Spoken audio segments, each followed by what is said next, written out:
नमस्कार दोस्तों, स्वागत है आपके अपने यूट्यूब चैनल ज्ञान फॉर एग्ज़ाम में। आपके लिए जो बीपीएससी ग्रुप डी एग्ज़ाम को देखते हुए एग्ज़ाम का बूस्टर डोज सीरीज चलाया जा रहा था लूसेंट समान ज्ञान से, जिसको हम लोग एक बेहतरीन ढंग से सबको समझते और समझाते हुए क्लास करा रहे थे। इसी सीरीज में बीपीएससी का डेट भी आपको पता चल गया होगा, 20 और 22 सितंबर को है और ग्रुप डी का एग्ज़ाम तो आपका डेली चल ही रहा है।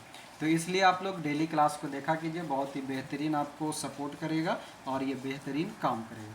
फिजिक्स का आज ये पहला ही क्लास होगा। इससे पहले हम लोग इकोनॉमिक्स कर रहे थे। इकोनॉमिक्स को कुछ देने के लिए रोक दिया गया है, ठीक है। अब बायोलॉजी समाप्त हो गया है, फिजिक्स आज शुरू हो रहा है। उधर आर्ट्स पार्ट में हमारा जो है वर्ल्ड ज्योग्राफी चल रहा है, इंडियन ज्योग्राफी समाप्त हो चुका है। इकोनॉमिक्स का 4 चैप्टर समाप्त हो चुका है। तो आज से हम लोग फिजिक्स करेंगे। उम्मीद करेंगे आप लोग यहाँ पर बने रहिएगा, क्योंकि हमारे एग्ज़ाम में अभी के अनुसार सबसे ज़्यादा प्रश्न साइंस से पूछे जाते हैं। इसलिए सभी लोगों के कहने पर ही साइंस को शुरू किया गया है। तो आइए चलते हैं, सीधे बात करेंगे अब क्लास में। आइए देखिएगा, सारे लोग पीडीएफ और बुक अपने पास रखिएगा अब। और सबसे पहला जो चैप्टर है वो हमारा मात्रक से शुरू है, यानी कि आज जो पहला क्लास होगा इसमें से 1 से 2 नंबर आपको हर एक एग्ज़ाम में कहीं ना कहीं से दिखता रहता है। तो आइए खोजते हैं कौन कौन सा नंबर मिलता है, एकदम आराम आराम से। ओके जी, हौले हौले हौले हौले आइएगा।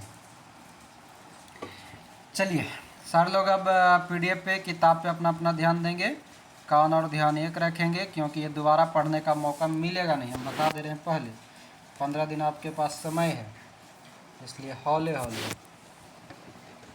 कहता है कि भौतिकी प्राकृतिक विज्ञान की वह शाखा है जिसमें द्रव्य तथा ऊर्जा और उसकी परस्पर क्रियाओं का अध्ययन होता है। भौतिकी प्राकृतिक जगत का मूल विज्ञान है, क्योंकि विज्ञान की अन्य शाखाओं का विकास भौतिकी के ज्ञान पर बहुत हद तक निर्भर करता है। यानी कि फिजिक्स पढ़ना बहुत ज़रूरी है हमारे एग्ज़ाम के लिए। बाकी कौन सा आपको पीएचडी करना है, नहीं ना करना है जी, इसलिए पढ़िए और रटिए। अब देखिए, पहला जो चैप्टर है वह है हमारा मात्रक। मात्रक से याद रखिएगा, मात्रक में आपको 2 तरह से मुख्य रूप से मिलेगा। आखिर पहले मात्रक जान लेते हैं क्या होता है। कहता है कि किसी राशि के मापन का निर्देशी मानक को मात्रक कहा जाता है। मात्रक 2 प्रकार का, एक मूल मात्रक और व्युत्पन्न मात्रक। और इसी के अंतर्गत एसआई पद्धति में मूल मात्रक की संख्या जो होती है 7 होता है, और यही हमको याद रखना है। पहली बात तो कि ये 7 को मूल मात्रक का नाम याद रखना होगा। दूसरी बात कि उसका एसआई मात्रक याद रखना होगा। तीसरी बात कि उसका संकेत याद रखना होगा। यानी कि 3 चीज़ हमको याद रखना। सबसे पहले अगर हम बात करें उसका मूल मात्रक की, तो मूल मात्रक से हमें ऑप्शन के अनुसार एलिमिनेट करने के लिए, यानी कि छांटने के लिए देता है कि निम्न में से कौन सा एक मूल मात्रक है, या कह देगा निम्न में से कौन मूल मात्रक नहीं है। तो वो प्रश्न हम तभी सॉल्व कर पाएंगे जब हमें ये 7 के 7 मूल मात्रक याद रहेंगे। तो कौन कौन से 7 हैं?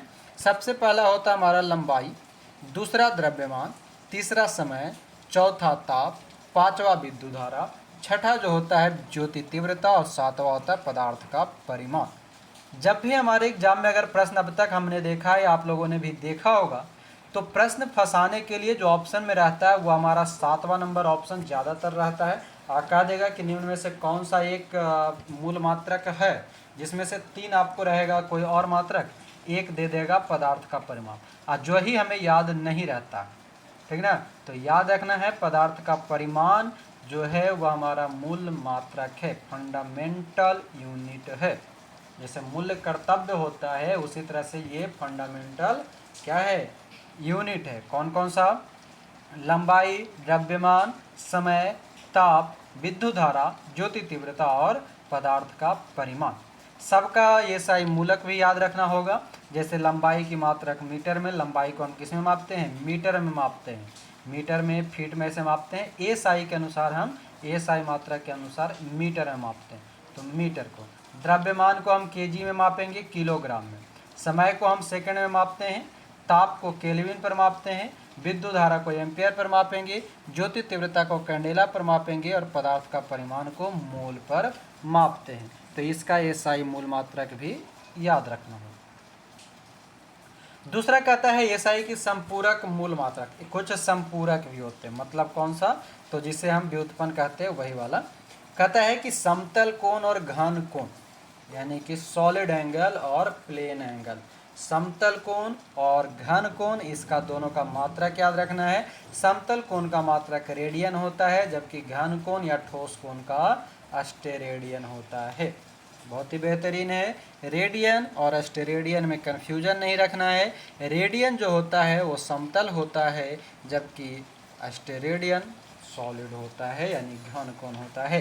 तो इतना आपको याद रखना होगा।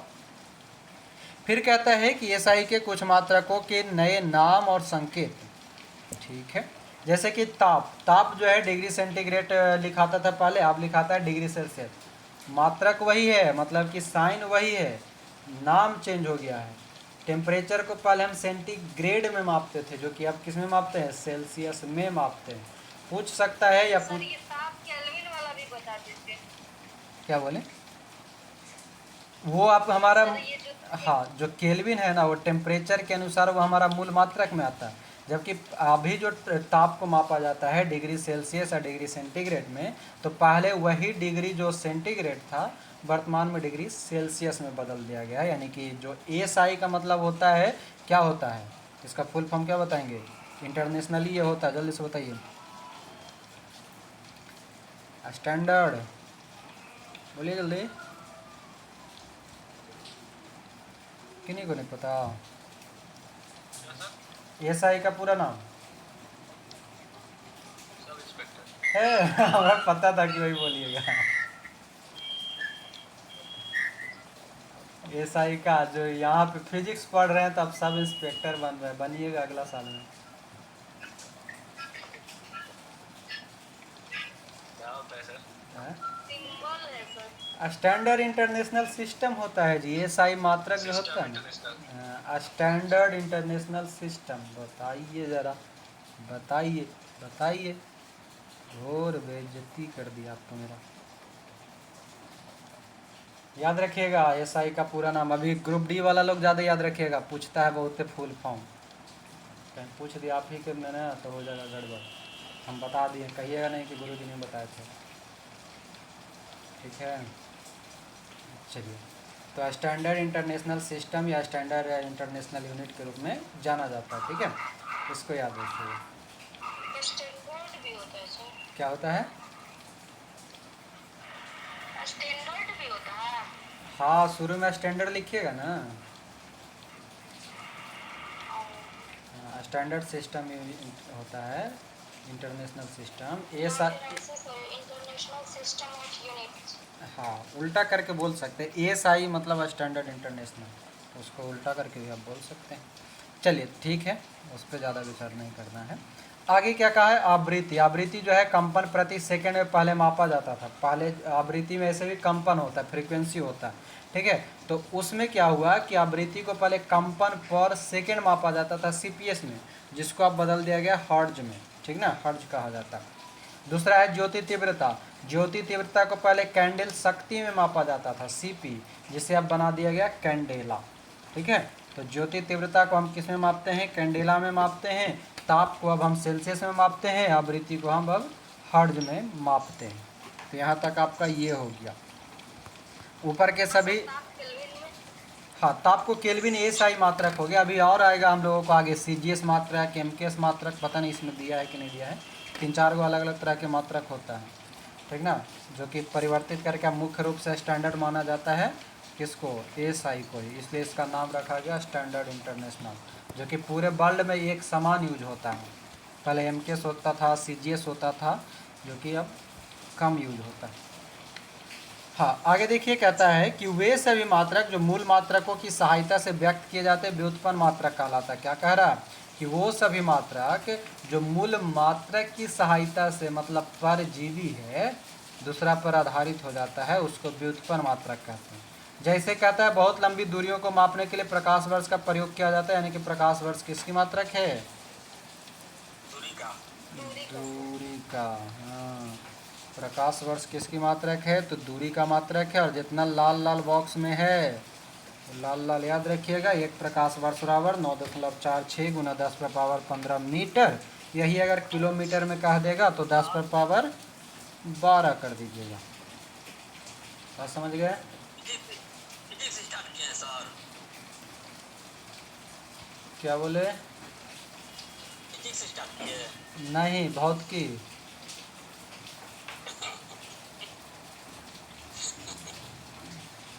आगे, हाँ वही फिजिक्स ही है। अच्छा, इंग्लिश में फिजिक्स बोलते हैं। दूरी मापने की सबसे बड़ी इकाई हो जाएगा हमारा पारसेक। ये सब एक का अब देखिएगा, जितना भी बॉक्स में है वो सब याद रखने वाला है। दूरी मापने की सबसे बड़ी इकाई पारसेक, जबकि एक प्रकाश वर्ष भी दूरी को ही मापता है। एक पारसेक बराबर कितना होता है? तो लगभग एक प्रकाश वर्ष का 3 गुना, 3.26 प्रकाश वर्ष, और 3.08 गुना 10 पर पावर 16 मीटर। फिर कहता है बल की सीजीएस पद्धति में मात्रक डाइन है, और एक डाइन में कितना, ना 1 न्यूटन में कितना डाइन? 10 पर पावर 5 डाइन होता है। 1 न्यूटन के बराबर है 10 पर पावर 5 डाइन। संख्या में बोलेंगे 10 पर पावर 5 को तो केगो हो जाएगा? 1 लाख। 1 लाख, यानी कि 1 न्यूटन बराबर 1 लाख डाइन है। मेरा से अच्छा चुड़ैले कर देता है इसको। हाँ। उसी तरह से कार्य का भी मात्रक है सीजीएस में अर्ग हुआ करता था, जबकि एसआई मात्रक में 1 जूल बराबर 10 पर पावर 7 अर्ग। ठीक है, कार्य की मात्रक क्या होता है? जूल होता है। किस में? एसआई में। जबकि सीजीएस में क्या होता है? तो अर्ग होता है। और 1 जूल बराबर कितना अर्ग? तो 10 पर पावर 7 अर्ग होता है। बात समझ गए? अब नीचे देखिए 10 के विभिन्न घातों के प्रतीक दिया है। इसके लिए इधर सारणी में आ जाइए। इधर बॉक्स में है, और ये बॉक्स पे एकदम रट्टा मार लीजिएगा। Exa, peta, tera, giga, mega, kilo, hecto, deca, atto, femto, pico, nano, micro, milli, centi deci, ऐसा करके इसको याद रखिएगा। याद रखने वाली चीज़ हमारा क्या है? तो 10 का घात।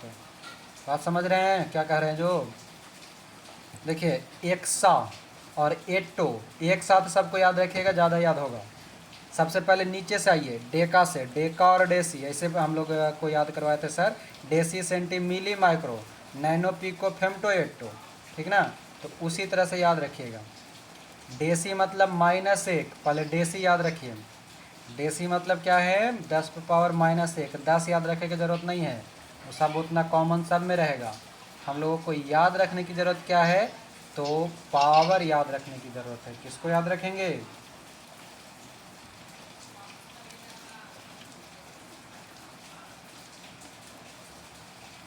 पावर को याद रखेंगे, ठीक ना? तो डेसी का पावर बताइए, 10 पर पावर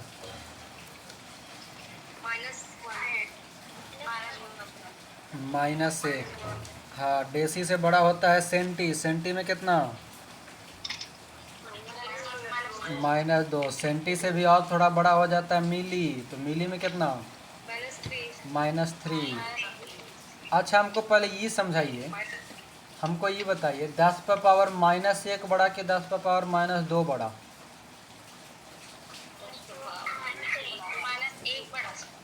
-1 कैसे बड़ा जी? वो तो ऊपर में 2 लिखल है।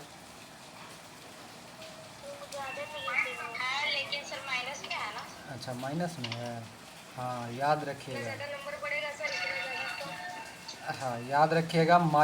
जब निगेटिव जीरो से हम पीछे की ओर चलते हैं तो जितना छोटा वो उतना बड़ा, और जो जितना बड़ा उतना छोटा। जब पीछे की ओर निगेटिव चलते तो, और पॉजिटिव में चलते तो जो जितना छोटा हो उतना ही छोटा, और जो जितना बड़ा हो उतना ही बड़ा। ठीक है, तो क्या कहा कि डेसी -1, सेंटी जो है -2 होता है। हमें माइनस वाले खाली बोल रहे हैं, पावर आप लोग याद रखिएगा, उतना कॉमन याद रखिएगा। सेंटी में क्या होता है? -2 होता है। ये इतना सबको याद है। मिली, सेंटी, डेसी, ये 3 को सबको याद रहता है, 3, 2, 1 वाला। माइक्रो याद रखिएगा, 10 पर पावर -6। नैनो भी सबको याद रहता है, 10 पर पावर -9। पीको क्या होता है? तो पीको में होता है 10 पर पावर -12। पीको 10 पर पावर -12। फेमटो 10 पर पावर -15। और एटो 10 पर पावर -18। बात क्लियर? दूसरा देखिए, दूसरा कहता है एक तरफ आइएगा प्लस वाला में, तो प्लस वाला में फिर से नीचे से चढ़िए 1 से। डेका, डेका बोले तो कितना?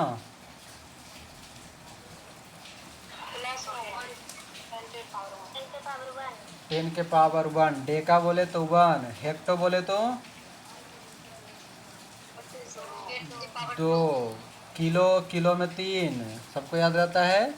फिर मेगा, मेगा बोले तो कितना 6, गीगा कितना 9, टेरा कितना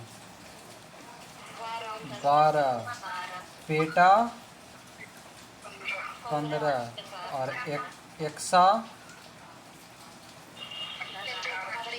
18। तो इस सबको याद रखिएगा। इस जब भी याद रखिएगा तो नीचे से बढ़ाइएगा, ठीक है। Deca, hecto, kilo, mega, giga, tera, peta, exa, ठीक ना। डेका, हेक्टो, किलो, मेगा, ठीक है, गीगा, टेरा, पेटा, एक्सा। और रेशियो याद रखिएगा 1 2 3 6 9 12 15 18। 3 से सब में 3 3 बढ़ाते जाएगा। 3 पर 3 जोड़ेंगे 6, 6 पर 3 जोड़ेंगे 9, 9 पर 3 जोड़ेंगे 12, 12 पर 3 जोड़ेंगे 15, 15 पर 3 जोड़ेंगे 18। उसी तरह से जब उधर चलेंगे निगेटिव वाला में तो डेसी, सेंटी, मिली, माइक्रो, 4 4 का ग्रुप बनाइए। डेली, सेंटी, मिली, माइक्रो, नैनो, पिको, फेमटो, एटो, नैनो, पिको, फेमटो, एटो। उसमें भी -1 -2 आपका डेसी सेंटी हो गया, -3 आपका मिली हो गया। उसके बाद वही ग्रुप बना दीजिए। 3 और 3 6, 6 3 9, 9 3 12, 12 3 15, 15 3 18। ये सबको पढ़ लीजिएगा, याद कर लीजिएगा। शायद पिछला वाला ग्रुप बी करें बीपीएससी में पूछा था कि सीडीपीओ वाला में वो ऐसे ने कुछ पूछ दिया था, ऐसा ही घाट बीपीएससी में था ना।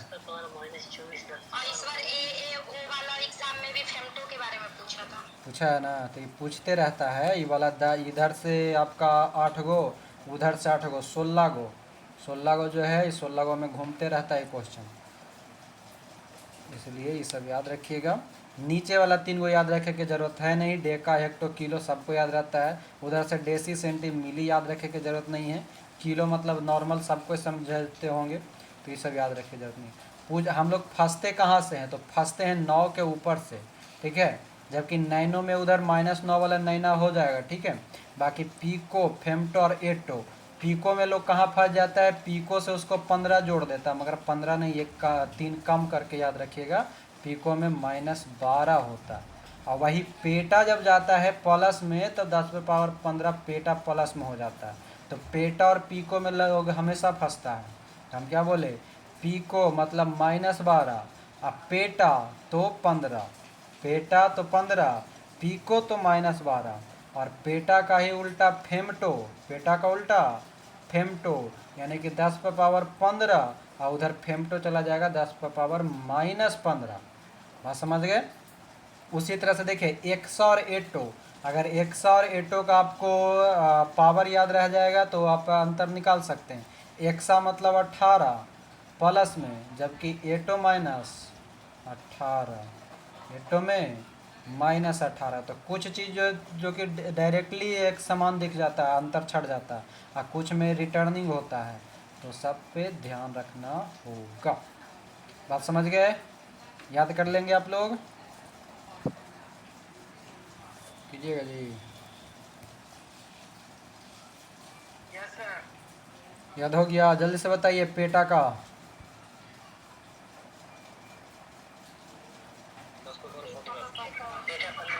पेटा 15, नैनो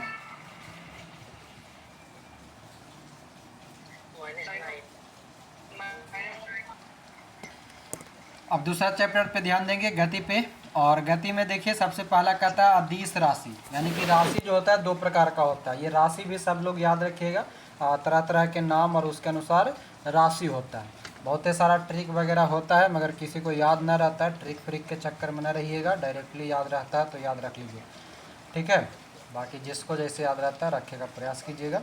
डेफिनेशन के अनुसार अदिश राशि क्या कहता है कि वैसी भौतिक राशि जिनमें केवल परिमाण हो, मतलब रिजल्ट हो, ठीक है, दिशा नहीं हो, परिमाण है यहाँ पर। परिणाम और परिमाण में अंतर होता है, मतलब हम इसलिए उसको परिमाण ही खाली बता दिए ताकि रिजल्ट हो। बाकी रिजल्ट का मतलब होता है परिणाम। बात समझ रहे हैं ना। तो यहाँ पर ये कहा कि जिनमें अदिश राशि वो उसको कहेंगे जिसमें सिर्फ परिमाप हो, माप हो, परिमाण, दिशा से कोई मतलब ना हो, मतलब जेकरा जन्ने चलेला है अंगड़ा टंगड़ा जन्ने वो चल ले, उससे कोई मतलब नहीं, वैसी राशि को हम क्या कहते हैं, अदिश राशि। एग्जाम्पल आप सबको याद रखना है, द्रव्यमान, चाल, आयतन, कार्य, समय, ऊर्जा। आप बताइए कि समय जो है, हम कहेंगे कि समय जो है 5 किलोमीटर उत्तर चल रहा है, ऐसा होता है क्या? ऐसा होता है? नहीं होता। हम कहेंगे 5 किलो द्रव्यमान जो है दक्षिण की ओर जा रहा है, ऐसा होता है? गलत है। हमारा खाली परिमाण कितना है, 5 किलो है ना, तो वो द्रव्यमान है। उसी तरह से चाल, हम कहेंगे वो चाल चल रहा है मटक मटक के। अब मटक मटक के चल रहे देख रहा मतलब क्या है कि वो कैसे चल रहा है, जो कोई मतलब नहीं है। ठीक है, चाल के लिए कोई मतलब नहीं है कि कैसे कैसे चल रहा है, कन्हू भी जा सकता है। हम कहेंगे उत्तर के लिए, तब कहें नहीं सर अभी तो दक्षिण गया, फिर पूरब गया, तो कोई मतलब नहीं है। तो ऐसा राशि क्या है जिसमें सिर्फ परिमाण हो, दिशा का कोई मतलब ना हो, ऐसी राशि को हम क्या कहते हैं, अदिश राशि कहते हैं। कौन कौन सा, द्रव्यमान, चाल, आयतन, कार्य, समय, ऊर्जा। नोट में लिखा है कि विद्युत धारा, ताप, दाब ये सभी अदिश राशि है। विद्युत धारा, ताप, दाब ये सभी वो क्या है, तो अदिश राशि है। दूसरा आता है सदिश राशि। सदिश राशि अदिश का ही उल्टा होगा, यानी कि जिसमें परिमाण और दिशा दोनों होता है, ठीक ना, और जो योग के निश्चित नियमों के अनुसार जोड़ी जाती, ये लाइन में याद रखिएगा, ठीक है। योग के निश्चित नियमों के अनुसार सदिश राशि में परिमाण और दिशा दोनों जुड़ता है। लाइन बड़ा खतरनाक है, कथन के रूप में पूछ सकता है। योग के निश्चित परिनियम के अनुसार क्या होता है, परिमाण और दिशा को जोड़ा जाता है। जैसे वेग, विस्थापन, बल, त्वरण, ये सभी क्या होता है, हमारा सदिश राशि। उसी तरह से है दूरी। दूरी क्या कहता है, हाँ बोलिए।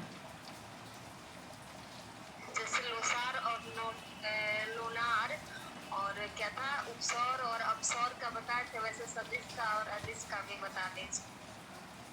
एक हमारा पास कोई ट्रिक उर्क ना हो, हमारा इसी याद हो, बाकी देखेंगे सोच के बताएंगे फिर। क्या कि सब में अभी अभी तो ये जब इतने ना है, ये 4 गो 5 गो ना, अभी पीछे जब हम लोग इलेक्ट्रिक वगैरह करंट वगैरह पढ़ेंगे, विद्युत विभव, विद्युत धारा, विद्युत विभवांतर, उस सब में भी 1 2 गो निकल के आएगा। जैसे जैसे आगे बढ़िएगा ना, बहुत सारा अभी आएगा, इसलिए इसको एक जगह कलेक्ट कर पाना थोड़ा सा मेरे लिए मुश्किल है। पता नहीं बहुत सारा लोग ट्रिक वगैरह बनेले हैं और हम बनाए हुए हैं, मगर वो आप लोग को समझ में ना आएगा। हम जैसे तैसे रट्टा मतलब घीस पीट करके बना करके उसको रट्टा मारे हुए, हम रट्टा मारे हुए हैं, सीधा सा बात है, समझ के ना रखना, ठीक ना। आ गया पकड़ा गया तो ठीक है, नहीं तो निकल गया तो निकल गया। है कि इतना सारा है कि एक जगह कलेक्ट करना थोड़ा सा ये मुश्किल हो जाता है। फिर भी आप लोग गूगल कीजिएगा ना, बहुत सारा मिलता है ट्रिक, मगर जब ट्रिक बाद जब पढ़िएगा तो आपको ध्यान में रहता है, और जब क्वेश्चन में एक समान नाम गाम से दे देता है ना, तब फिर चकराइए जाता है। हम इसलिए वो ट्रिक छोड़ दिए इसका, अपने ही से जो बनाए। ट्रिक तो हम हमेशा कहते हैं अपने से बनावल कीजिए, ज़्यादा बेहतरीन रहेगा। अपना बनावल दिमाग अपना ज़्यादा काम करता है। देखिए कहता है दूरी। दूरी क्या कहता है कि किसी दिए गए समय अंतराल में वस्तु द्वारा तय किए गए मार्ग की लंबाई को, समय अंतराल है यानी कि दूरी के साथ समय का होना जरूरी है। दूरी के साथ क्या होता है, समय का होना जरूरी है, यानी कि किसी भी जो एक समय अंतराल होगा उसी में वस्तु द्वारा तय की गई दूरी यानी कि लंबाई मान लिया जाए।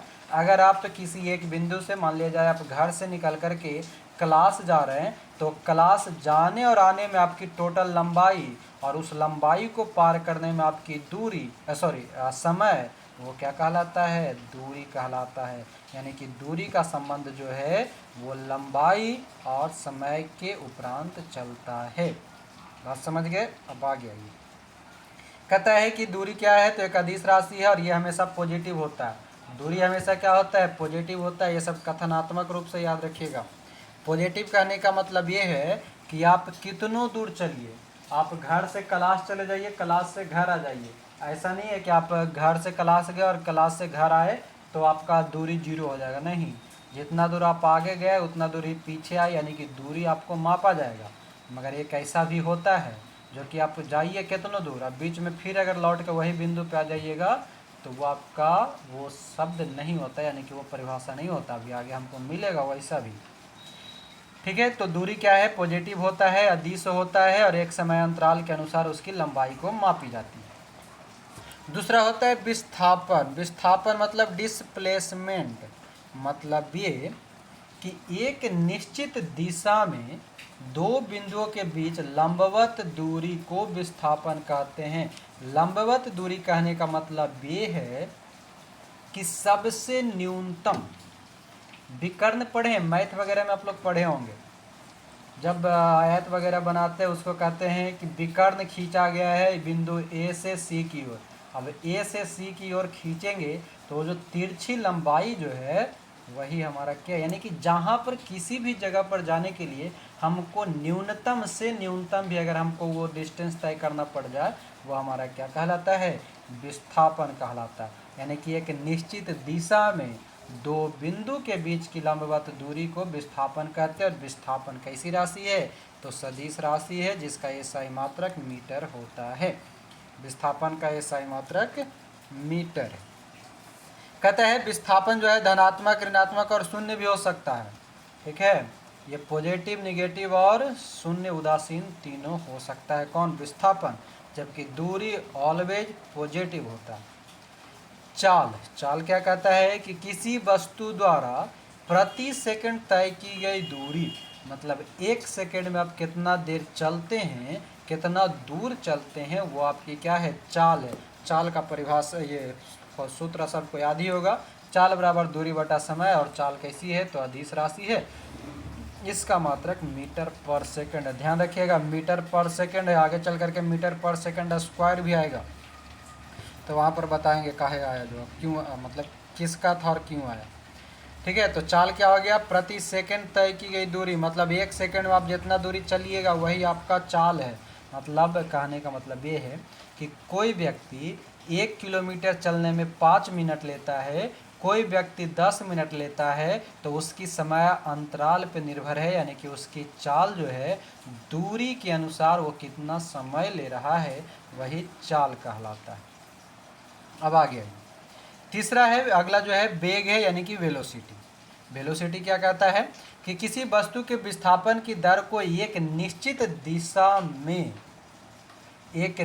दिशा में प्रति सेकंड वस्तु द्वारा तय की गई दूरी को वेग कहते हैं। चाल, वेग, ये सब में अंतर होता है। चाल उसको कहते हैं जो प्रति सेकंड तय करता है, जबकि वेग उसको कहते हैं जो एक निश्चित दिशा में प्रति सेकंड वस्तु को ले जाए, वो दूरी कहलाता है वेग। और वेग कैसी राशि है, तो सदिश राशि है, और मीटर पर सेकंड जो है इसका मात्रक है।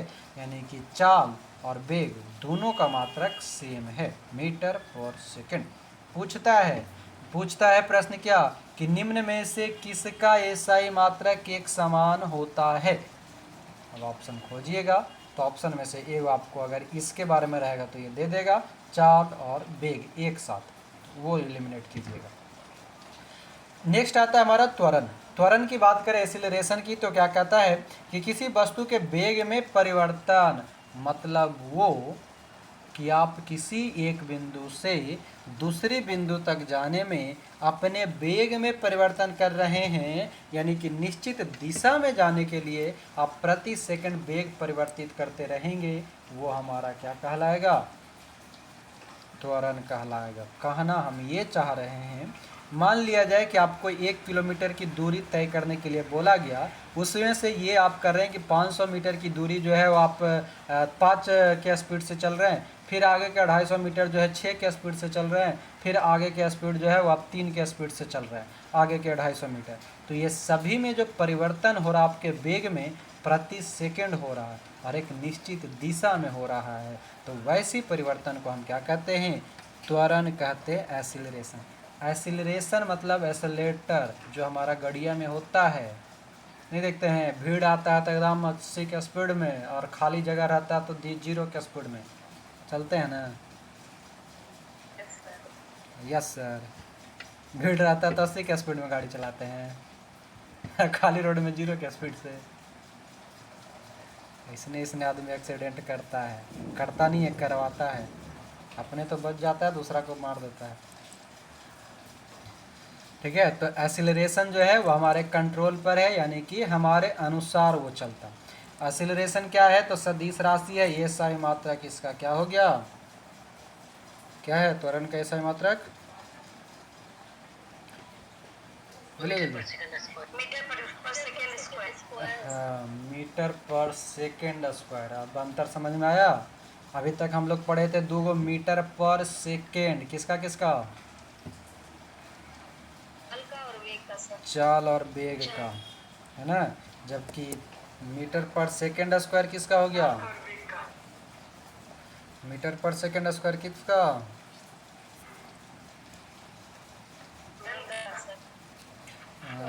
तो त्वरण का होता है। चलिए, तो ये हो गया। तो ये हो गया हमारा एक्सीलरेशन। तो मीटर पर सेकेंड स्क्वायर बोलेगा तो त्वरण, मीटर पर सेकेंड बोलेगा तो चाल और वेग। कहता है कि यदि समय के साथ वस्तु का वेग घटता है तो त्वरण ऋणात्मक होता है, यानी कि त्वरण जो है ऋणात्मक भी होती है। और जब वो क्या, तो कब? तो समय के साथ वस्तु का वेग घटते जाए। मतलब ये कि मान लीजिए आप 80 के स्पीड से चल रहे थे, अब धीरे धीरे धीरे धीरे धीरे धीरे धीरे आपका 0 हो गया, तो क्या कहलाएगा? मंदन कहलाता है। त्वरण ऋणात्मक जब होना शुरू हो जाए तो वो क्या होता है? मंदन कहलाता है, रिटार्डेशन कहलाता है। यहाँ तक भी हो गया? होगी। अब आगे बढ़ते हैं। अगला कहता है प्रक्षेप्य गति। नींद नहीं ना आ रहा कि निको? नींद आएगा तो बेहतरीन तकिया लीजिएगा और सो जाइएगा। देखिए क्या कहता है प्रक्षेप गति। प्रक्षेप गति में कुछ ना आपको पढ़ना है। पढ़ना क्या है? तो सीधा सीधा कोई एगो पिंड जो रहता है ना, वो एक उसका जो त्वरण होता है वो नियत होता है। तो वो अपनी त्वरण की जो नियत त्वरण के अनुसार काम करेगा ना, और दिशा के पिंड वेग की दिशा से जब भिन्न होती है और उसी के अनुसार वेग का परिमाण और दिशा दोनों बदलना शुरू हो जाता है, उसे हम प्रोजेक्टाइल मोशन कहते हैं। हमारे लिए काम का चीज़ ना है, फिर भी हम आपको बता दे रहे हैं कि प्रक्षेप गति उसको कहते हैं, प्रोजेक्टाइल मोशन उसको कहते हैं जब कोई भी पिंड जो है वो एक नियत त्वरण के अंतर्गत अपनी गति को बदलता है। मतलब पहले 1 सेकंड में 1 किलोमीटर, दूसर का सेकंड में फिर से 1.5 किलोमीटर, या दूसर का सेकंड में फिर से 2 किलोमीटर, फिर अगला सेकंड में 1 किलोमीटर। तो ऐसे जब बदलना शुरू करता है, मगर उसकी दिशा पिंड के वेग की दिशा से भिन्न होती है। भेजेंगे कन्हू, चला जाएगा कन्हू, और कन्हू जाने के बाद कैसहू गिरेगा, तो उसको कहते हैं प्रक्षेप गति। बात समझ गए? और वो जब गिरता है तो ये वो वक्र, मतलब कि कटोरी जैसा जो वक्र बोलते हैं, कर्व में वो एगो लाइन बनाता है, अपना रास्ता बनाता है। वही रास्ता उसका क्या कहलाता है? प्रक्षेप पथ कहलाता है। मतलब ये है कि आप एगो हाथ में गेंदा लीजिए और गेंदवा को फेंकिए, ठीक ना। और गेंदवा को फेंकेंगे तो फेंकने के बाद आपको लगेगा कि हम तो बहुत दूर फेंके। तो आप देखिएगा कि जहाँ से आप फेंके थे उसके ऊपर से कुछ दूरी तक वो ऊपर की ओर जाएगा, ऊपर की ओर। उसके बाद एक निश्चित दूरी पर वहाँ जा कर के क्षणिक भर के लिए वो स्थिर होता है, और वहाँ से फिर वो नीचे की ओर डाउन होता चला आता है। तो ये जो वक्र लाइन बनाता है ये ही हमारा क्या कहलाता है? प्रोजेक्टाइल मोशन कहलाता है। और ये जो रास्ता बन गया ये रास्तावा प्रोजेक्टाइल पाथ कहलाता है। बात समझ गए? वही यहाँ पर आपका एग्जाम्पल दे रखा है। धनुष से छोटा बाण, हवाई जहाज से गिराया गया बम, तोप से छोटा गोला आदि का मार्ग पर वलयाकार, मतलब वही वलयाकार में कर्व में होता है। और ये सभी प्रक्षेप गति के उदाहरण हैं।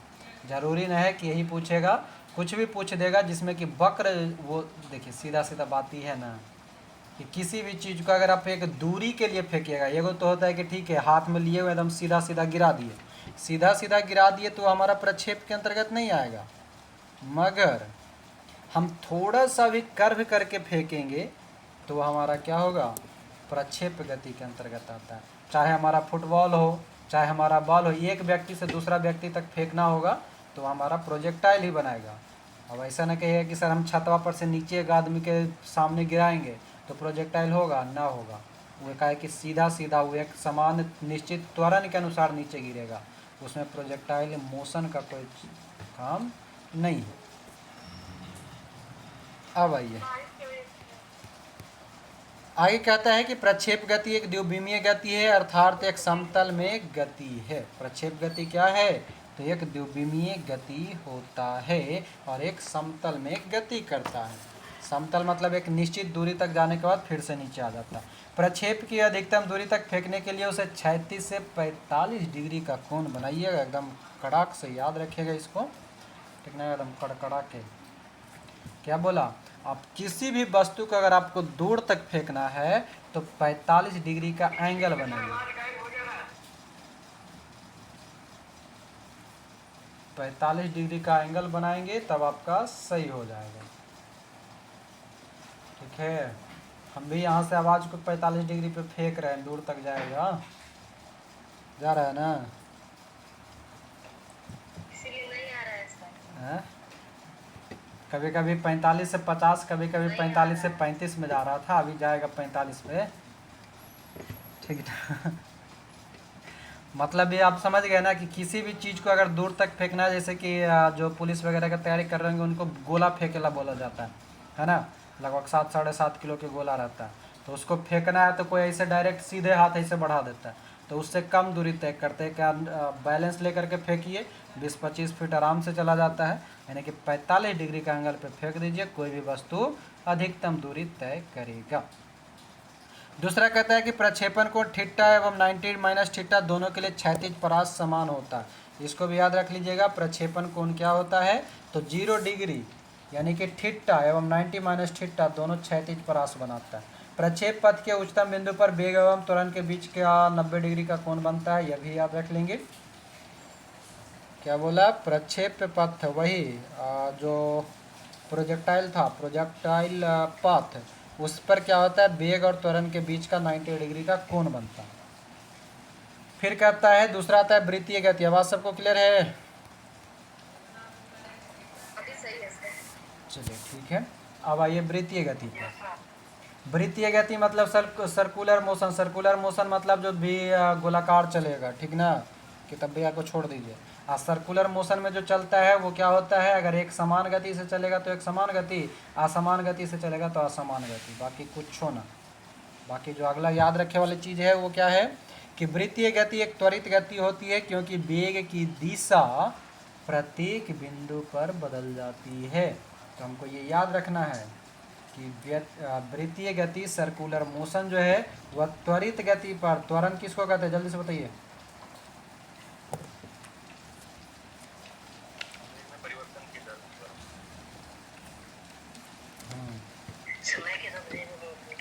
वेग में परिवर्तन जो होता रहेगा वो त्वरण कहलाता है।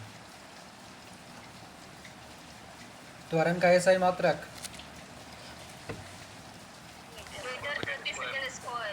मीटर पर सेकेंड स्क्वायर। तो वही कह रहा है वृत्तीय गति में, ठीक ना। वृत्तीय गति भी वही कह रहा है कि एक समान गति से, मान लीजिए आपको एक गोल चक्कर में घूमना है, ठीक ना।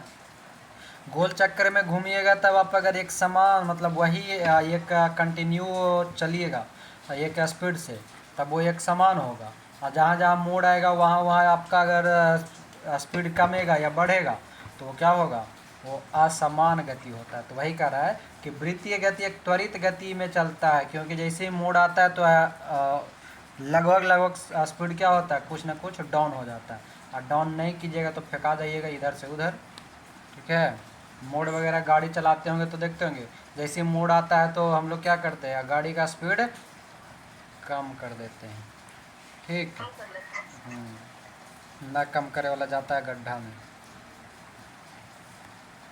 तो ये हो गया। कहता है कि डोरी से बंधे हुए एक पत्थर को तेजी से वृत्त में घुमाया जाता है और घुमाने के समय डोरी छूट जाता है तो बगल वाला का माथा फूट जाता है, ठीक है। तो यहाँ पर क्या कहा कि जब मतलब एगो पत्थर बांधिए लंबा धागा में और उसको ऐसे घुमाइए, मतलब माथा के ऊपर ऐसे ऐसे, ठीक है। तो क्या होता है कि डोरी अगर टूट जाए तो पत्थर स्पर्श रेखिकित उड़ जाती है, मतलब जज्जा से टूटेगा ओज्जे से ब्रेक कर जाएगा। ये बात समझे कि नहीं समझे? कौन कौन समझे जो बताइए हमको। कितने लोग हैं जो समझे ही बतिया को? सर घुमाते हैं, अगर वो टूट जाता है तो कोई आसपास है तो चोट लगेगा, नहीं तो वो कहीं जाकर गिर जाएगा। कहीं गिर जाएगा। जो यहाँ पर जो शब्दवा लिखा ना, स्पर्श रेखिकता, अरे ये फिजिक्स कर मैथ वगैरह में बाहरी वृत्त के एक कुछ ही बोलते हैं, स्पर्श रेखा खींचा जाता है, ये सब पढ़े हैं। एक मैथ नहीं आता सर। वही तो हमको भी नहीं आता, बस हम देखे हैं। क्या कहता है कि एक वृत्त सर्किल रहता है, कहता है उसके साइड से एक स्पर्श रेखा खींची गई है जिस पर एक बाहरी त्रिभुज बना हुआ है ना। तो वो जो स्पर्श रेखा जैसे खिंचाता है ना वृत्त को जहाँ से टच करते हुए, वैसा ही आपका वो भी निकल जाएगा। बात समझ गए होंगे? नहीं समझे होंगे तो देख लीजिएगा। सर लट्टू देखे हैं सर, लट्टू एक आता है ना, उसको ना धागा में बांध। ना ना, लट्टू वट्टू का चक्कर ना है, लट्टू पर ज़्यादा लट्टू ना हो, आइए हम दिखाइए देते आपको। लट्टू पे ज़्यादा लट्टू होने की जरूरत नहीं है। दिख रहा है नीचे? होता है सर, घर बनाता है तो। ज़्यादा कुछ नहीं, ये जो दिख रहा है हाँ ये गोल सर्किल दिख रहा है ना। और ये जब पर जैसे कि यहाँ पर आपका टूटा, आपका हाथ ऐसे ऐसे घूम रहा था, घूमते घूमते यहाँ टूटा ना, तो ये टूटेगा तो मान लीजिए इधर गया तो ये इधर ऐसे चल जाएगा, ठीक है। तो इधर जो चल गया तो ये एक रेखिकता स्पर्श बन गया, यानी कि ऐसा थोड़े है कि आप ये घुमा करके छोड़े तो फिर से इसे घूमते रहेगा, अंतरिक्ष थोड़े है ये। नहीं एगो सर, हाँ। एगो अपना सीधा रास्ता पकड़ेगा, कहेगा तू बाय बाय, हम हाय हाय, निकल लेगा वो आगे। बात समझ गए? इसको कहते हैं यहाँ टूटा तो यहाँ से इसे निकल लेगा, इसे कहेगा तू इधरे रुक, हम आवे ही घूम के, निकल लेगा।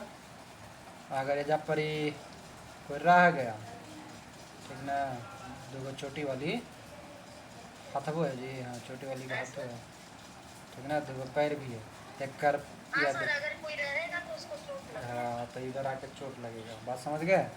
देखिए मेरा कलाकारी कितना बेहतर। तो वही कहा कि डोरी से बंधे हुए एक पत्थर को तेजी से वृत्त में घुमाया जाता है और घुमाने के समय अगर डोरी टूट जाता है तो पत्थर स्पर्श रेखिकता उड़ जाता है। दूसरा आता है कोणीय वेग, एंगुलर वेलोसिटी। कोणीय वेग क्या कहता है कि वृत्ताकार मार्ग पर गतिशील कण को वृत्त के केंद्र से मिलाने वाली रेखा एक सेकेंड में जितना कोण घूम जाती है उसे हम कोणीय वेग कहते हैं। क्या कह रहा है?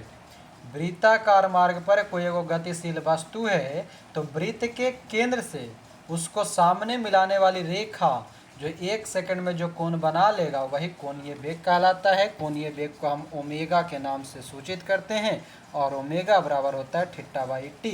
थीटा मतलब हो जाएगा जितना कोण बनाया वो, टी मतलब जितना समय लिया वो। वही कहा कि यदि एक कण एक सेकंड में n चक्कर लगाता है तो कोणीय वेग बराबर 2 पाई n हो जाता है।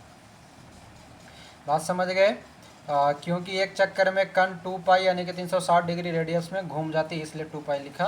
बात समझे कि नहीं समझे? लाइए इसको भी समझा देता हूँ। ये आपका गोल गोल अंडा, ठीक है, गोल गोल अंडा हो गया। उसके बाद क्या बोला, ये पूरा एक जो केंद्र से होता है ये पूरा सर्कल का सॉरी वृत्त का मान कितना होता है, क्या डिग्री? 360 डिग्री। 360 डिग्री होता है ना। तो 360 डिग्री होता है तो वही एजा पर लिख दिया कुछ 2 पाई लिख दिया है। 2 पाई, पाई का मतलब यहाँ पर ये पूरा लिया है तो आधा आधा जब रहता है, ये इतना रहता है आधा तो कुछ ही होता है, आधा कर देते तो 180। हाँ मतलब आधा आधा रहता है तो 80, और जब पूरा घूम जाता है तो 360 है। तो वही बोला कि ओमेगा बराबर जो होता है वो होता है थीटा बाई टी। मान लीजिए अब यहाँ से हम एक ऐसे फेंके, ठीक ना, तो ये और ये के बीच में मान लीजिए ये लगभग 30 डिग्री लग रहा है तो ये 30 डिग्री हो गया, ठीक है। तो 30 डिग्री का कोण बना दिया, तो 30 डिग्री का कोण बना दिया, हम कह दिए कि ये 5 सेकंड में इतना दूरी तय किया, तो 30/5 कर देंगे, 5 6 का 30, यानी कि ओमेगा यानी कि कोणीय वेग बराबर 6। और समझ गए? ना समझ में ले तो जा घर रहे। बारिश हो रहा है, सब छतरी लेके जाइएगा। आइए आगे क्या कहता है कि अब यदि वृत्ताकार मार्ग, सब जाने दीजिए। यहाँ पर एगो v बराबर 2πrn है, v बराबर 2πn इंटू आर है, w इंटू आर है, प्रूव किया है, हम लोग को उतना ज़रूरत ना है। खाली यहाँ पर देखिएगा रेखीय चाल बराबर कोणीय चाल गुने त्रिज्या याद रख लीजिएगा, मगर नहीं, ग्रुप डी वाला लोग इसको समझ लीजिए, कहीं अगर पूछ दे तो ग्रुप डी वाला लोग इसको समझ लीजिएगा। क्या कहा कि अब यदि वृत्ताकार मार्ग की त्रिज्या r दिया है, ये वाला जो अभी बनाए थे उसी में, और कण 1 सेकंड में n चक्कर लगाती है तो उसके द्वारा 1 सेकंड में चली गई दूरी बराबर वृत्त की परिधि इंटू n होता है। वृत्त का परिधि क्या होता है जल्दी बताइएगा, लाइए मैथो पढ़ाते हैं आप लोग को। वृत्त का परिधि क्या होता है? 2πr। तोर पैर परियो 2πr, ठीक है। तो यही बोला कि वृत्त की परिधि या गुना n कर दिया, क्यों?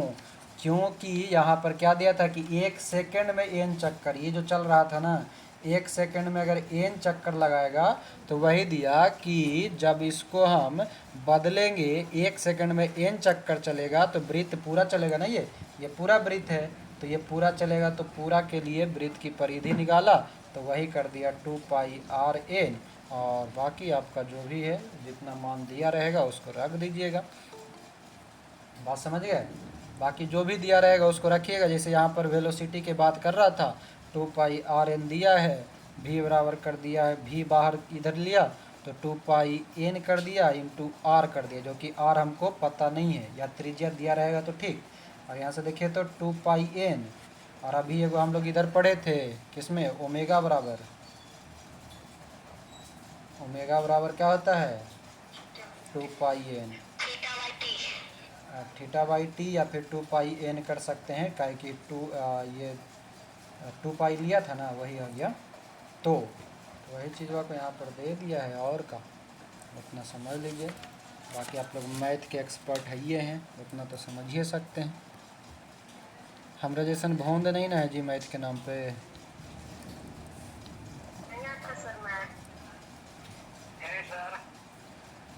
हमरा जैसन भौंद ना रहिएगा मैथ के नाम पे, तो बड़ा दिक्कत होगा। चलिए आगे नोट में क्या दिया है कि पाई के मान की गणना सबसे पहले आर्यभट्ट ने किया था। लीजिए आर्यभट्ट चचा आ गए, पाई के मान ज्ञात करें। पाई का मान कितना होता है नॉर्मली? 180। हट 180, 22/7, और सत्य 3.14 कुछ होता है इसका संख्या में। 3.1।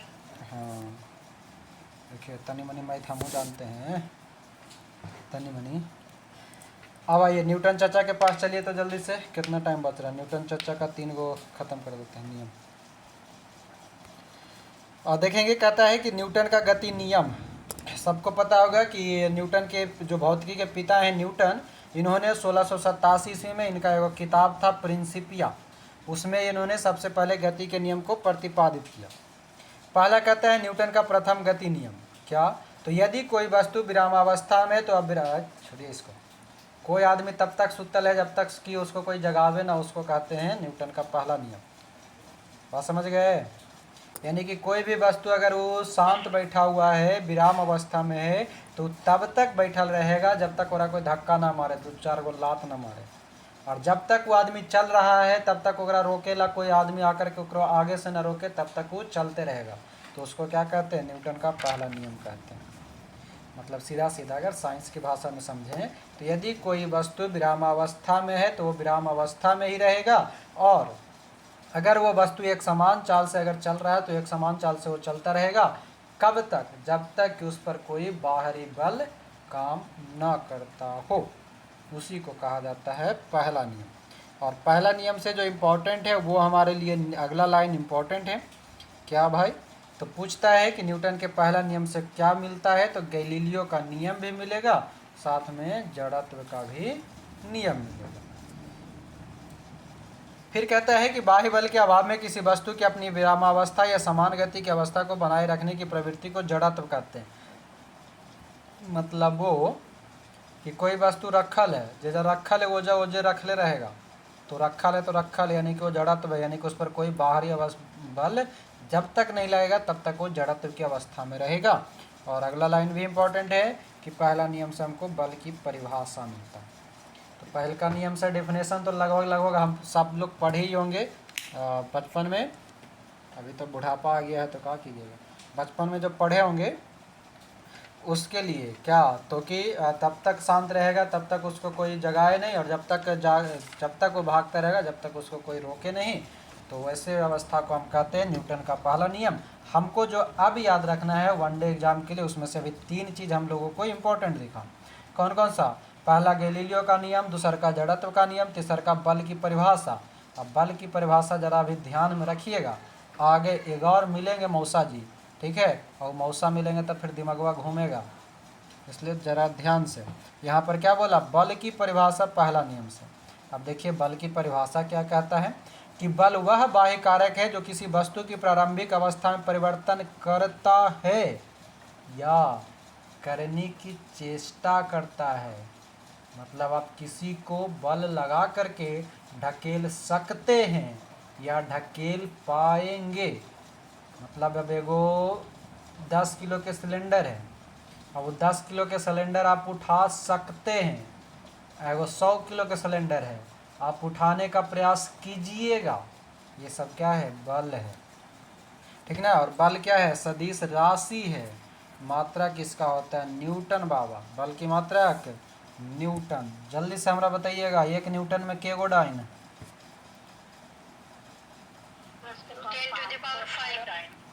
1,00,000 चुड़ैल। हाँ, 10 पे पावर 5 डाइन होता है। डाइन जो है बल का कैसा मात्रक है? CGS या एस या MKS?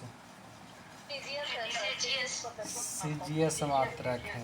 चलिए ठीक है, आ गया ये। अब कहता है जड़त्व के कुछ उदाहरण इधर प्री दिले हैं। एकरो वाला याद रखे के है तो रख लीजिए, बाकी आपको परिभाषा याद रहेगा तो सब कुछ उदाहरण समझ में आ जाएगा। पढ़ देते हैं क्या है उदाहरण। ठहरी हुई मोटर या रेलगाड़ी के अचानक चल पड़ने पर उसमें बैठे यात्री पीछे की ओर झुक जाते हैं। बहुत बड़ा आपके हमारे साथ होता है क्या? बस में गाड़ी में खड़ा है, ठीक है, चल पड़ता है तो क्या होता है? आगे या पीछे ये झुक जाएंगे। चलता है तो क्या होता है? आगे झुकते हैं कि पीछे झुकते हैं? जल्दी बताइए तो। आगे सर, आगे सर। आ गया। रुकता है तो कहाँ झुकते हैं? उल्टा उल्टा।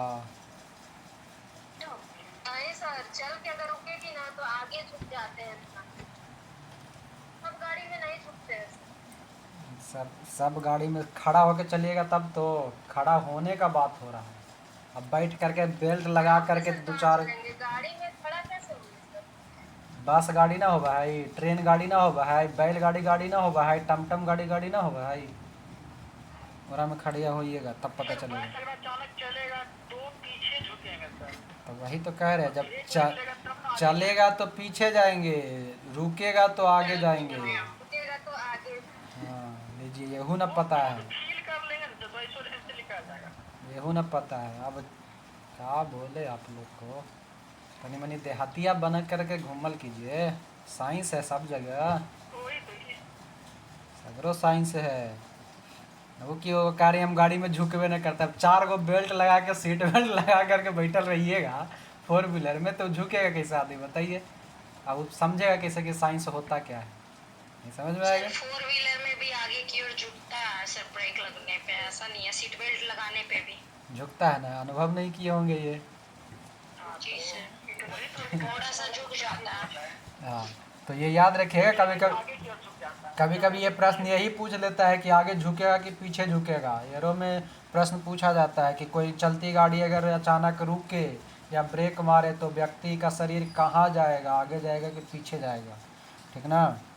यही में ना सब झगड़ा करता है। अगर आगे या पीछे का वो लड़की रह गई या लड़का रह गया तो एक दूसरे से टकराया, ब्रेक मारा तो काहे हमरा में सटनी, बकलोली काहे सटनी, देखना आगे ब्रेक मार को ड्राइवर बना तो हम का करिए, तो हूँ खड़ा हम हूँ। न्यूटन का प्रथम नियम नहीं पढ़ी होगी इसीलिए बोल रही हूँ। तो वही कह रहे हैं कि अब वो उस बकलोल को कौन समझाए कि ब्रेक मार को ड्राइवर बा तो हम की करियो, तो हूँ खड़ा हम हूँ खड़ा, तो सट गए तो हम की करियो, तू दूर भाग, पूरा जरूरत होता है ना। दूसरा देखिए वही कहा कि चलते हुए मोटर कार के अचानक रुकने पर बैठे यात्री आगे की ओर झुक जाता है। कंबल को हाथ से पकड़कर डंडे से पीटने पर धूल के कण झड़कर गिर पड़ते हैं। और डंडा से आदमी को भी पीटने पर आदमी सुधर जाता है। क्या गलत है? तो ये हो गया। आगे आइएगा संवेग में भैया। संवेग मोमेंटम, मोमेंटम में भी थोड़ा सा परिवर्तन होता है। डेफिनेशन क्या कहता है मोमेंटम कि किसी वस्तु के द्रव्यमान व वेग के गुणनफल, अंतर याद रखिएगा। संवेग के अंतर्गत द्रव्यमान और वेग दोनों शामिल होता है। द्रव्यमान और वेग, वेग वो जिसमें विस्थापन की दर एक निश्चित प्रति सेकंड पर होता है, ठीक ना, उसको कहते हैं वेग। और द्रव्यमान जो है वो हमारा केजी वगैरह में मापने के लिए किसी एक निश्चित होता है वो।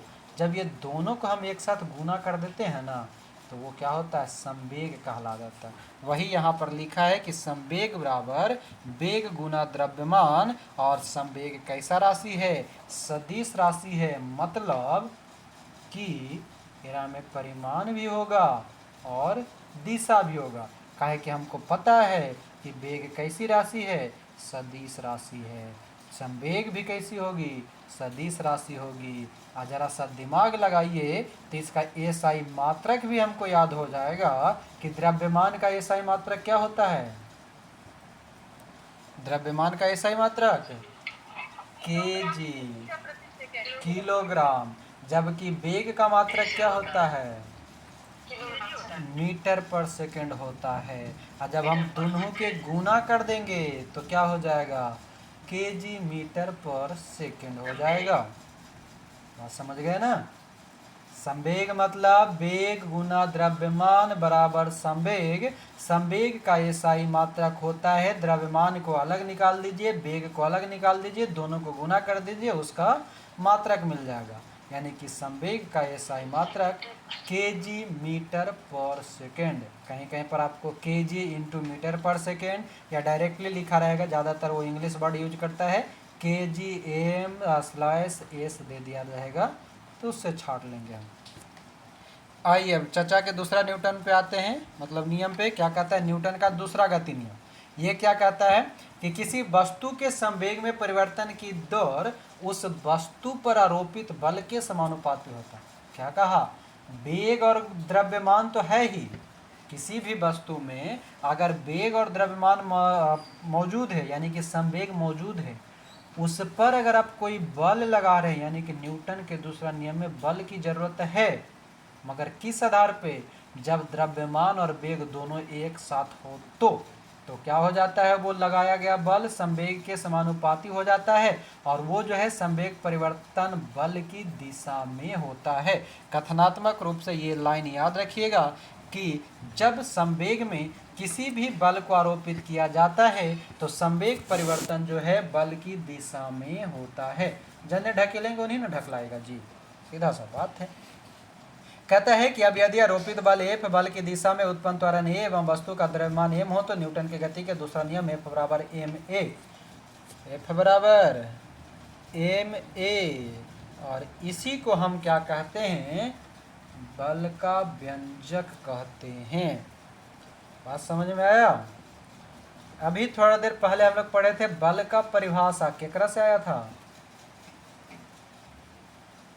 बल का परिभाषा केकरा से, पहला नियम से। हाँ, तो न्यूटन का पहला नियम कहता है हमको क्या, वो कहता है बल का परिभाषा, जबकि दूसरा का कहता है बल का व्यंजक। उसका फॉर्मूला। अच्छा हमको ये बताइए व्यंजक और व्यंजन में क्या अंतर है।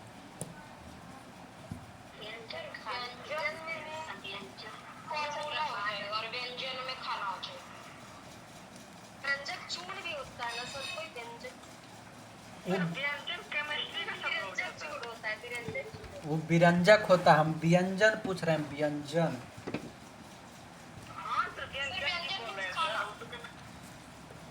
व्यंजन मतलब होता है खाना, सब खाए में तेज है मगर कहते कोई चीज जो नहीं पता। व्यंजन, व्यंजन और व्यंजक, ठीक है। व्यंजक हमारा एक फॉर्मूला के रूप में दर्शाता है, जबकि व्यंजन मतलब 56 भोग, जो खाते हैं ना। ये सर प्रकार तो बोले थे ढेर सारा हाँ चीज, पर खाना नहीं बोले, हाँ, अभी पता है। तो वही, तो व्यंजन और व्यंजक याद रखिए। अब कहता है कि प्रथम नियम दूसरे नियम का ही अंग है, मतलब ये हमको कथन में पूछ दे देगा तो याद रखिएगा। पहल का जो है दूसर नहीं, दूसर का जो है पहल का से संबंधित है। अब आइए तीसरा कहता है, न्यूटन चाचा कहते हैं कि न्यूटन का तीसरा गति नियम, तू मारवे तो हम हूँ मार पाओ। न्यूटन का तीसरा नियम क्या कहता है? प्रत्येक क्रिया के बराबर परंतु विपरीत दिशा में प्रतिक्रिया। ठीक है, क्रिया के विपरीत प्रतिक्रिया न्यूटन गति का तीसरा नियम। वही इसमें एग्जाम्पल कुछ दिया हुआ है। बंदूक से गोली चलाने पर चलाने वाले की पीछे की ओर धक्का लगना, नाव से किनारे पर कूदने पर नाव को पीछे की ओर हटना, रॉकेट को उड़ाना, ये सभी क्या है? तो न्यूटन का तीसरा गति नियम कहलाता है। बात समझ गए? वही वाला। हाँ सर, ये समझ गए सर। हाँ, मारे वाला तो बतिया तुरंत समझ में भी करते हैं, लड़ा कहीं कहीं की। नहीं सर, बंदूक वाला तो और अच्छे से समझ गया है, कंधा पे मारता है वो। हाँ, तो पक्षी का उड़ना सर तीसरा नियम हो जाएगा सर। पक्षी का उड़ना आप कह सकते हैं, क्रिया के विपरीत प्रतिक्रिया। चलिए रॉकेट रहा जाता है तीसरे नियम में। हाँ, रॉकेट है, नाव जो चलता है, जो रॉकेट ऊपर से उड़ता है तो नीचे से पीछे से तो आग निकलता है ना, वो है। नाव जो चलाते हैं, नाव भी उसी का उदाहरण है। चलिए अब आगे आइए। अगला है संवेग संरक्षण का सिद्धांत, इसको समझ लीजिए इतना। कहता है यदि कणों के किसी समूह या निकाय पर कोई बाह्य बल नहीं लग रहा हो तो उस निकाय का कुल संवेग नियत होता है, अर्थात टक्कर के पहले और टक्कर के बाद जो क्या होता है, संवेग बराबर होता है। बात समझ में आया कि किसी भी कण समूह के निकाय पर कोई बाहरी बल अगर नहीं लगे तो उस निकाय पर जो बल होता है, संवेग, वो हमेशा नियत रहता है। मतलब कोई कुछ नहीं कीजिएगा तो इसमें कोई परिवर्तन नहीं होगा। इसको कहते हैं संवेग। लगले आवेग को निपटा देते हैं और आज की क्लास को यहीं पर समटा भी देंगे। आवेग क्या कहता है? इम्पल्स। इम्पल्स क्या होता है कि जब कोई बड़ा बल किसी वस्तु पर थोड़े समय के लिए क्या है, थोड़े समय के लिए कार्य करता हो तो बल तथा समय अंतराल के गुणनफल को बल का आवेग कहते हैं। होता यूं है आवेग में कि कोई बड़ा सा बल है, ठीक है, मतलब बहुत जोर से आपको ताकत लगाना है, कोई भी वस्तु पर थोड़ा समय के लिए लगाइएगा ना तो क्या होता है, वो परिवर्तित हो जाता है। मतलब समझिए, जैसे देखिए कोई एक भारी सा वस्तु है, ठीक है, भारी वस्तु है, दो गो आदमी मिलकर के उसको उठा रहा है और नहीं उठ पा रहा, आप गए उसमें थोड़ा सा सपोर्ट किए, उठ गया, तो जो आपका जो बल लगा ना वो ऊर्जा पर उसके लिए आवेग है। बात समझ में रहे? यानी कि कोई भी बड़ा बल किसी भी वस्तु पर थोड़े समय के लिए कार्य करता है तो बल तथा समय अंतराल, जो समय का अंतराल आ गया, उसके गुणनफल को हम आवेग कहते हैं।